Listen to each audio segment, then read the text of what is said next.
All right, welcome everyone. If you're a medical student gearing up for board exams or stepping onto the wards, you are absolutely in the right place. Today, we're tackling a massively high-yield topic in clinical microbiology, differentiating dysentery. We're going to build a highly focused framework so you can perfectly distinguish between the two primary culprits of this condition and honestly, just crush those micro questions. Let's dive in. Here is our clinical roadmap for today's explainer. We'll be hitting 5 key areas. First, etiology and pathogenesis.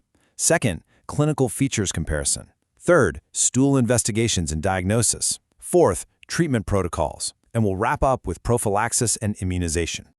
Okay, before we even think about splitting our diagnosis into different categories, we have to firmly define our baseline symptom. Dysentery, at its absolute core, is acute bloody diarrhea. That's it. If you see those 3 exact words in a clinical vignette, your differential diagnosis tree should immediately split into 2 very distinct branches. Section 1. Etiology and pathogenesis. Let's look at the culprits and their mechanisms. So what are we actually dealing with here? The stark contrast between our 2 agents begins right down at their basic biology. Bacillary dysentery is driven by Shigella, which is a gram-negative enteric rod. On the flip side, amoebic dysentery is caused by Entamoeba histolytica, a protozoan parasite. Now, while both of these share a human source and are transmitted via the fecal-oral route, take a really close look at the incubation periods. Shigella hits fast. We're talking just 2 to 7 days. But Entamoeba, that incubates for a full 2 to 4 weeks. That timing is a massive, massive clue when you're taking your patient's history.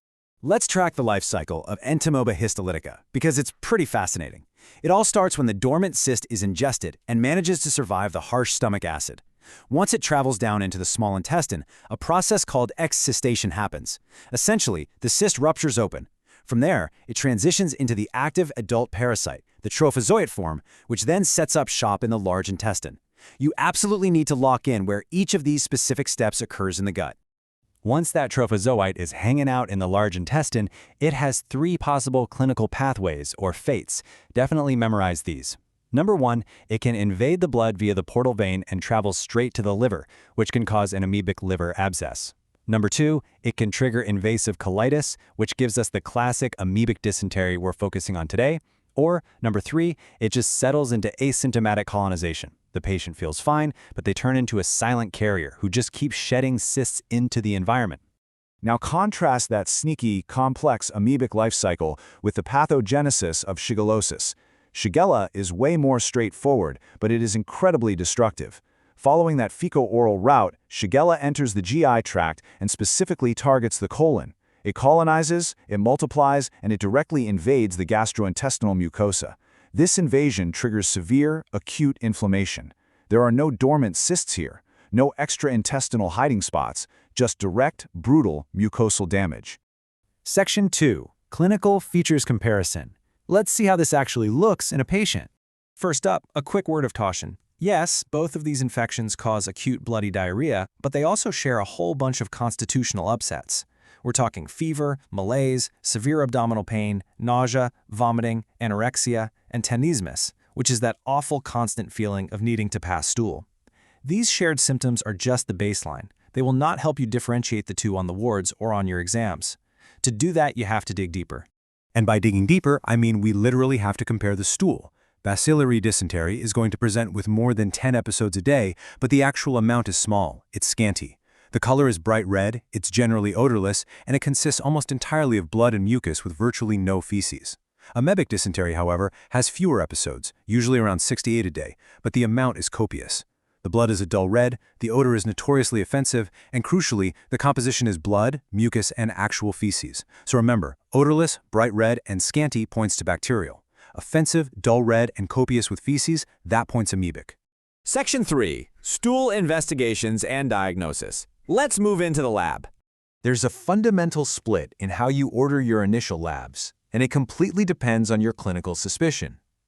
If you suspect amoebic dysentery based on that offensive, copious stool, your investigation of choice is a direct stool examination right under the microscope. But if you suspect bacillary dysentery, your investigation of choice is a stool culture, so you can actually grow and identify the bacteria. When you finally get that sample under the microscope, the differences are literally night and day. In bacillary dysentery, you are going to see numerous neutrophils, which makes sense because of the acute bacterial inflammation. The red blood cells will be separate and discrete, and of course, no cysts. But in amoebic dysentery, you'll see a scanty amount of eosinophils. Remember, you're hunting a parasite here. The RBCs will be clumped together, and the absolute, undeniable slam-dunk diagnostic feature, cysts seen in the stool. If you see those cysts, boom, you have your diagnosis.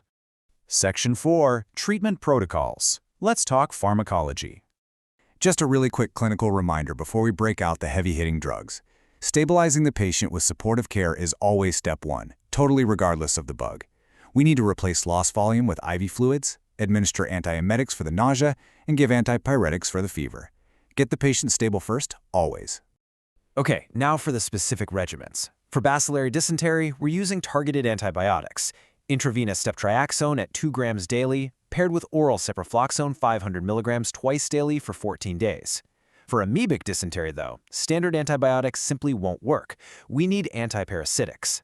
The play here is oral metronidazole 800 milligrams 3 times a day for 5 days, combined with diloxanide furoate 500 milligrams 3 times a day for 10 days. Okay, lean in for this one, because this is an absolute classic pharmacology pearl. You might be wondering, why on earth do we use 2 completely different drugs for amoebic dysentery? Well, it's because metronidazole, commonly known as Flagyl, only kills the active trophozoite form of the parasite.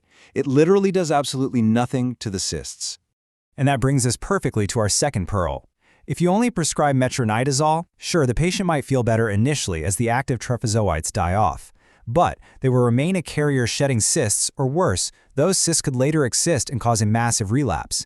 That is exactly why diloxanide furoate is absolutely required in combination therapy. It wipes out the cyst form, completely clearing the infection for good. But wait, what if that sneaky amoebic trophozoid hitched a ride on the portal vein and caused a liver abscess? We have a very specific step-by-step clinical algorithm for that. Step 1, you start IV metronidazole for exactly 3 days or 72 hours. Step 2, right at that 72-hour mark, you must do an abdominal ultrasound. Step 3, if the abscess looks like it's improving, great, you just continue the IV metronidazole for a full 14 days. But step 4, if there is 0 improvement at 72 hours, you have to escalate and proceed to an ultrasound-guided aspiration to physically drain that abscess. Section 5. Prophylaxis and immunization. Let's talk about stopping this before it starts. Active immunization is obviously a vital tool when it comes to preventing severe gastroenteritis on a population level. Let's break down the specific vaccine schedules for both pediatric and adult populations. For kids, right after birth, the rotavirus vaccine is administered at the 6th and 10th weeks, and that's followed by the typhoid vaccine at the 9th month. Now for adults, vaccinations are mostly indicated during active epidemics if they're traveling to endemic areas, attending mass gatherings, or in situations with poor sanitation.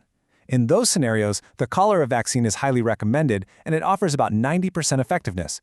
That's alongside the adult typhoid vaccine coming in at 80% effective. And don't miss this crucial detail. A booster dose for these adult vaccines is required every 3 years to actually maintain that immunity.